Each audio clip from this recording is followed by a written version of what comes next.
용접 독학. 반갑습니다.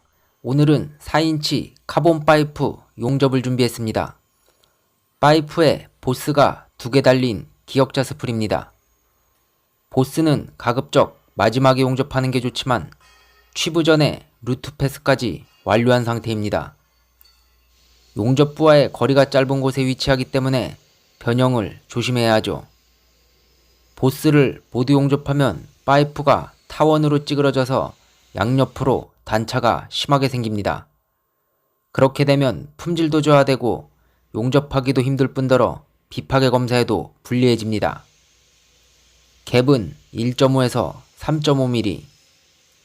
후렌지를 기준으로 보스와 파이프를 맞추다 보니 차이가 심해진 것 같습니다.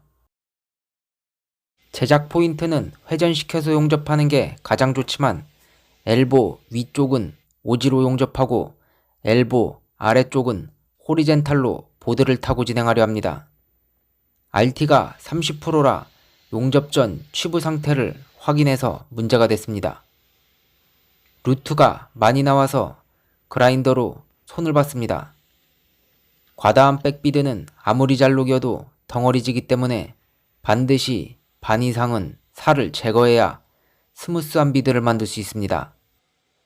또한 그라인더로 많은 살을 제거했기 때문에 짧은 테크 웰딩은 길게 다시 용접을 해주고 시작해야 파이프 변형을 방지할 수 있습니다. 재수 없으면 테크가 터져서 용접 중에 엘보가 벌어질 수 있죠.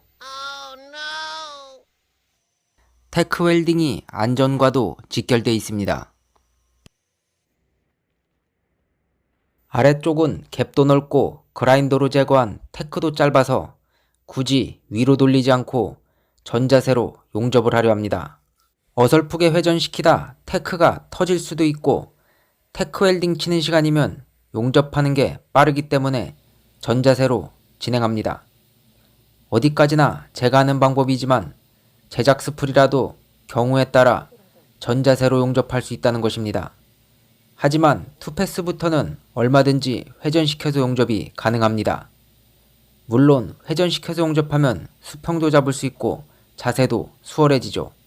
그라인더로 테크 부위를 많이 제거하고 용접하다가 파이프 한 번씩 떨어져 보면 제 말을 이해하실 거라 생각을 합니다. 용접 중에 파이프가 떨어져 본 경험이 있으면 댓글에 발등 조심이라고 적어주십시오. 줄루!